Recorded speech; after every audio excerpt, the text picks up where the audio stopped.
Hello and welcome to Fertility and Wholeness with Ariana.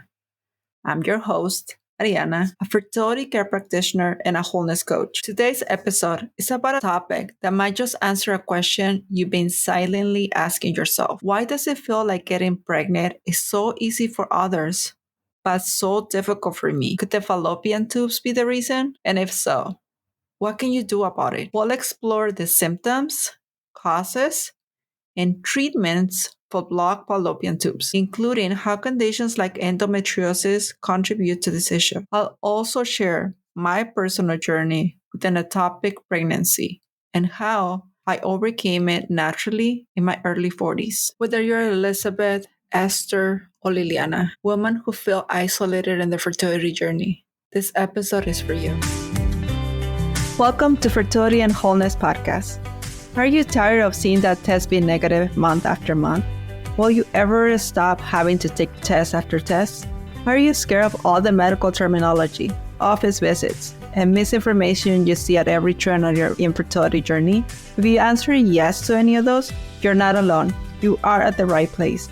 I'm so happy you're here with us. My name is Ariana. I'm a fertility care practitioner and a wholeness coach with over a decade of experience on the field. I created this podcast because I know what it is to feel alone and lost while navigating fertility problems. And after helping hundreds of women, teaching them how to not protract their cycles, boost their fertility, and navigate their monthly emotional roller coaster and get pregnant naturally, I am on a mission to empower women to take charge of their fertility journey. In this podcast, you will find heartfelt conversations, education, tips on how to take care of and understand your fertility, emotional support, simple lifestyle changes to boost your fertility, nutrition, self-care routines, tips for handling stress and anxiety with ease. We have amazing, exciting expert interviews and guests, inspirational stories, and practical advice on preparing for pregnancy and joyful delivery. Are you ready to reclaim your health, your life, and become pregnant naturally? If so, grab your green juice and prenatal vitamins. This episode is just what the doctor ordered.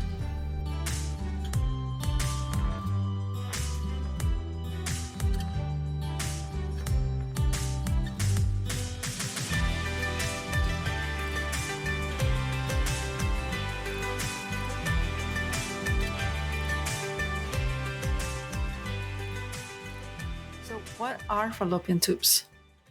Let's start with the basics. Your fallopian tubes are essential for conception. They are the pathway where the egg travels from your ovaries to the uterus. If these tubes are blocked, it can prevent a sperm from meeting the egg or stop a fertilizing egg from reaching the uterus. These can lead to infertility or even complications like an ectopic pregnancy. But here's the thing, fallopian tubes often do not have obvious symptoms. You might not even know there is an issue. You've been trying to conceive without success. Sometimes there are subtle signs like pelvic pain during menstruation or irregular periods. But for many women, infertility is the first clue. So what causes these blockages? Common culprits include pelvic inflammatory disease, endometriosis, fibroids or scar tissue from surgeries, or ectopic pregnancies. Even infections or congenital abnormalities can play a role. Now, let's dive deeper into one of the most common underlying causes of blocked fallopian tubes, endometriosis. Endometriosis occurs when tissue similar to the lining of your uterus grows outside of it, on your ovaries, pelvic walls, even your fallopian tubes. When this tissue grows on or near the fallopian tubes, it can cause scarring or adhesions that block the passage of our eggs. Endometriosis doesn't just block the tubes physically, it can also distort the anatomy and impair their function. For example, scarring may allow sperm to pass through, but prevent fertilized eggs from traveling back to the uterus. This increases the risk of ectopic pregnancy, a complication that I have experienced personally. The frustration part is that endometriosis often goes undiagnosed because its symptoms, like painful periods or pelvic pain, are dismissed as normal. But ignoring these signs can delay diagnosis and treatment, making conception more challenging. I want to take a moment to share my own story because I know how isolating this journey can feel. Years ago, I had an ectopic pregnancy. that required the removal of my left fallopian tube and a large section of my ovary. When I woke up after surgery, I felt like my chances of becoming a mother have been cut in half, literally. Hearing that only one tube is open after an HSG test can feel like losing 50% of your chances at motherhood. But here's what I want you to know. Having one healthy tube doesn't mean your dream is over. After my surgery, I was able to conceive naturally in my early 40s and carry a baby to term. My faith played a central role in helping me navigate the season of loss and uncertainty. After my ectopic pregnancy, I leaned heavily on prayer as a way to process my emotions and find strength. It was through this spiritual connection that I began to reframe my experience, not as a punishment or a failure, but as an opportunity to pause, reflect, and seek healing. Through this experience, I learned that true spiritual support isn't about fixing problems. It's about walking alongside someone in their pain. My faith community didn't try to resolve my fertility challenges. They simply show up, love me, and held the space for my complex emotions. What gave me the courage to keep going was realizing that something wasn't right with my health. The loss became a wake-up call to send me on a quest for answers, not just for the sake of having another baby, but because I wanted to feel well for my living children. The most surprising insights I gained from my experience with an ectopic pregnancy were deeply personal, emotional, and practical. Here are the takeaways. Number one, the complexity of emotions. One of the most unexpected aspects was the range of emotions I experienced simultaneously. Similar to what others have shared, I felt sadness for the loss, fear for my health, and relief that the surgery has saved my life. These conflicting emotions were overwhelming, but also taught me that grief is not linear. It's multifaceted and unique to each person. Number two, how fragile and resilient my body is. I was amazed at how quickly my body could recover physically after such a traumatic event.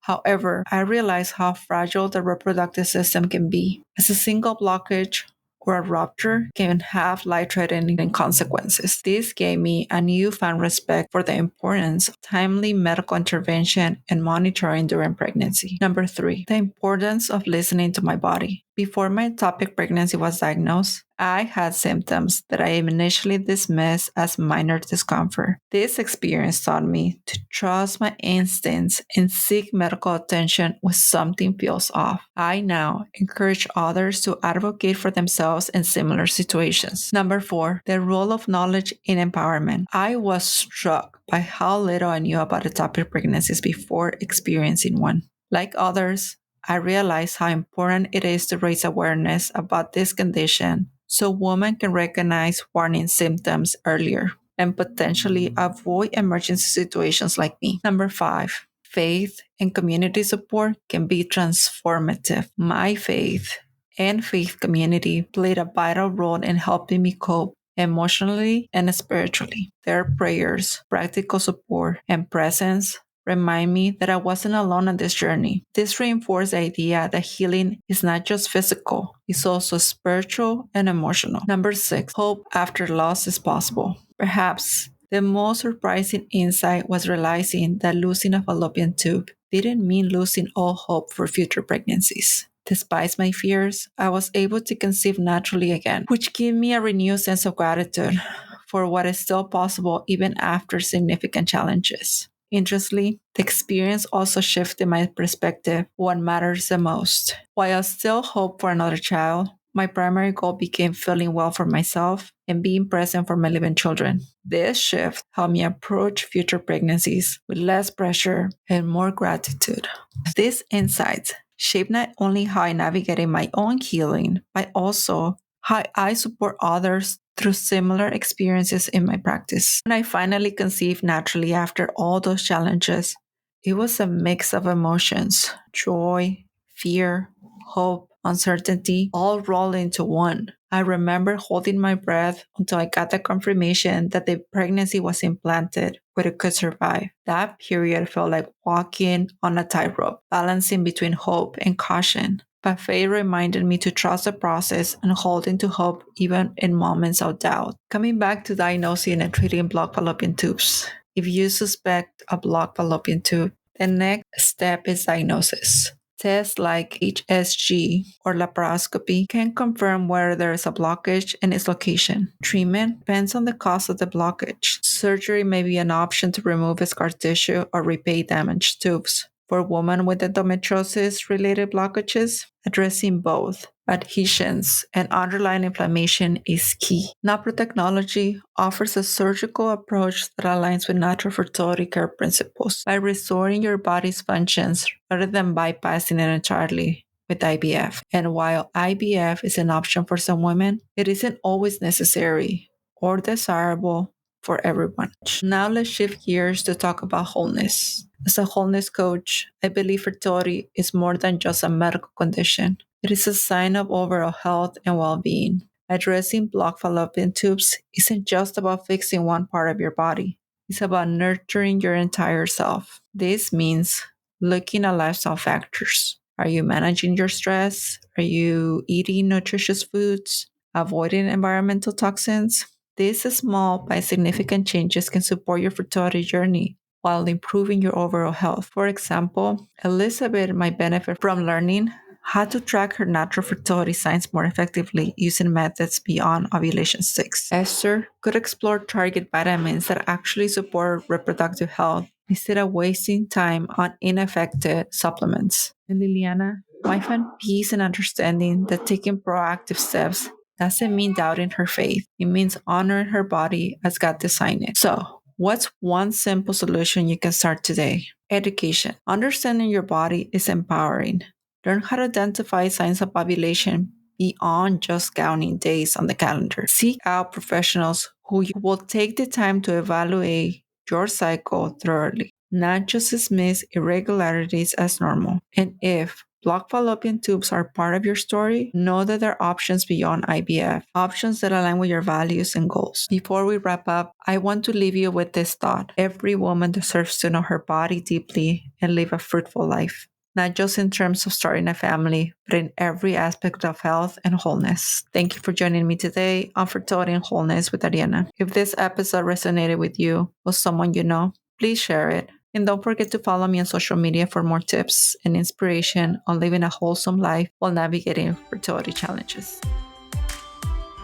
Thanks for tuning in. If you enjoyed today's episode, we got a special treat for you. Join our free Facebook group where you can connect with other amazing women and share your thoughts. Join us by clicking in the link in the show notes. We can't wait to welcome you into our supportive community. And don't forget to come back for our next episode, where we'll be sharing even more inspiring stories, encouraging tips, educational insights, and practical strategies. Oh, and before you go, we have a tiny favor to ask. If you found today's episode uplifting and helpful, please leave us a review. It's like giving us a virtual hug, and it helps other amazing women like you find our show. Plus, it makes us smile from ear to ear. And hey, why stop there? Share the love. Tell your Betsies, your mom, your sister, and even your favorite barista about our podcast. The more, the merrier.